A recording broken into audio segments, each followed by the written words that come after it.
Welcome back, and now joining us for entertainment, the lovely Paula Ruelas. What's up with Hollywood, Paula?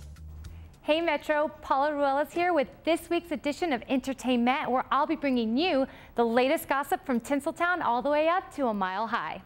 The 47th Annual American Country Music Awards were in Sin City this past Sunday, and the show was full of hot performances. Toby Keith pumped up the crowd with his smash hit, Red Solo Cup, while Tim McGraw and Kenny Chesney, who are touring together this summer, rocked the crowd with their performance of Feel Like a Rock Star. There were so many great performances, but the most surprising stage presence was that of a bride and groom who were married right there at the show, while Martina McBride and Pat Monahan sang Marry Me. But performances and weddings aside, this year's top honors went to husband and wife duo Blake Shelton and Miranda Lambert. They each respectively won Vocalist of the Year, while Entertainer of the Year was awarded to country music sweetheart Taylor Swift. Congratulations to the new Mr. and Mrs. and to all of this year's winners. There's a new indie film in the works that will portray the life of Steve Jobs and his transition to becoming co-founder of Apple. It's been reported that 2.5 Men star Ashton Kutcher will play Jobs, and no, you're not being punked.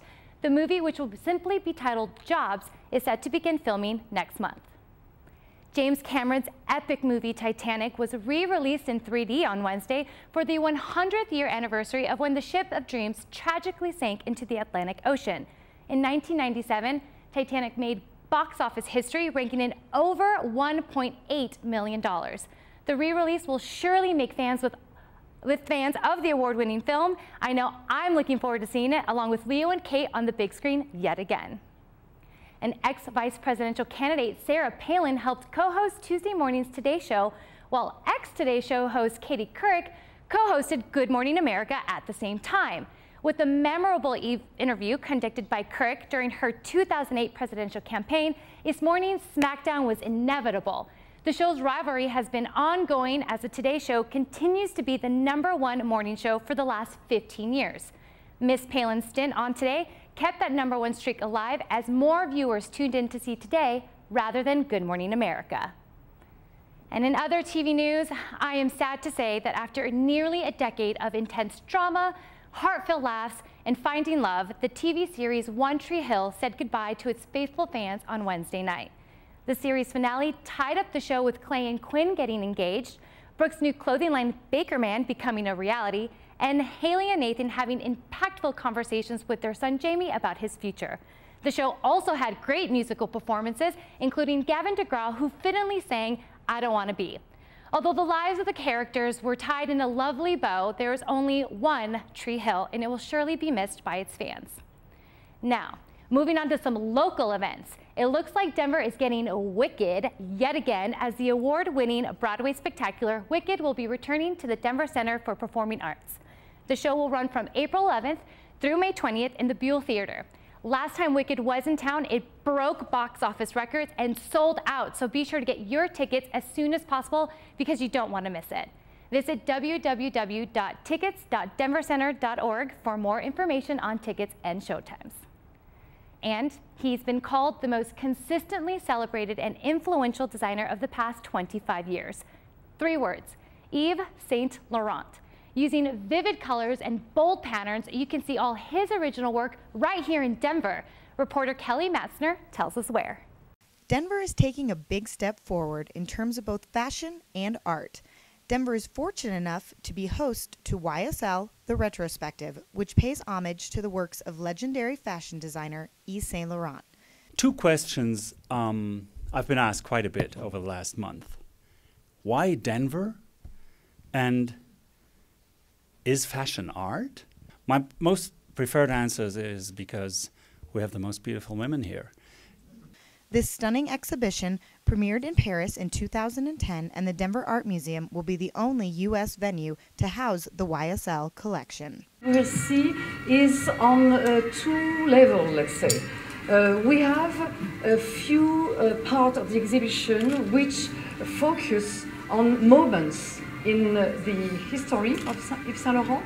The retrospective is more of a journey than it is an exhibit, taking you from Saint Laurent's early days with Christian Dior and through a calculated fashion empire with heavy reflections on social change and the empowerment of women.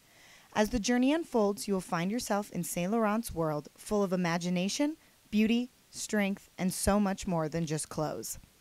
When you think what is art, one of my most favorite answers to that question is always, art is what a great artist does so well. Obviously, this is art, and that's why we show it. And after you've been dazzled by couture, head on down to the fashion studio and try your hand at sketching, designing, and even modeling. The Yves Saint Laurent exhibit will be showing at the Denver Art Museum through July 8th. For more information, visit www.denverartmuseum.org. For the Met Report, I'm Kelly Matzner. Looks like a bunch of events are going on this week in Denver. That's pretty awesome. Yeah, that YSL show is amazing. He is one of the greatest designers, I think, of all time. I don't know. I'm excited for Wicked. It's going to be a great show. Yeah. Absolutely. And every day I'm shuffling music in the Mile High. This summer is going to bring tons of great artists to Denver for the summer concert calendar series. Leanna Duart has more as to who's coming to town. It's that time of year again when some of our favorite artists will be in the Mile High City. Here are some must-see concerts coming up this month. The 12th, Eve 6 will be at the Marquise Theater. The 13th, Escape the Fate at the Summit Music Hall. The 17th, Tyga will be at the Ogden Theater. The 20th, Cypress Hill, also at the Ogden Theater. The 27th, Snow Patrol will be at the Fillmore. The 30th, the Black Keys will be at the First Bank Center. Now, May concerts are where the real fun is. Some upcoming shows in May are the 11th and the 12th, The Fray will be at Red Rocks. The 13th, Drake and J. Cole will be at the Coors Amphitheater. The 18th, Tech 9 will be at the Fillmore. The 19th, Creed at the Paramount Theater. The 24th, Van Halen will be at the Pepsi Center. The 28th, LMFAO will be at Red Rocks. And also at Red Rocks on the 31st, Bon Iver.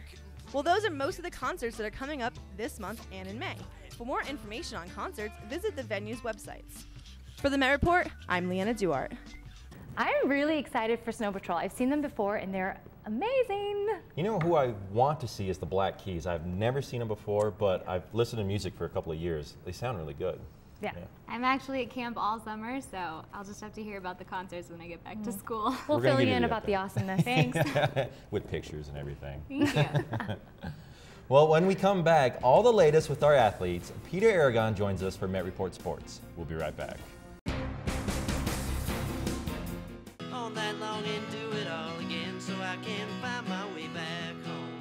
The sun seems to shine a little less since you've been gone. You were the one I wanted. Don't stray, don't ever go away. I'll just smile and everyone will wanna go with it. Oh.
The Rocky Mountain Athletic Conference is one of the most historic college organizations in the United States.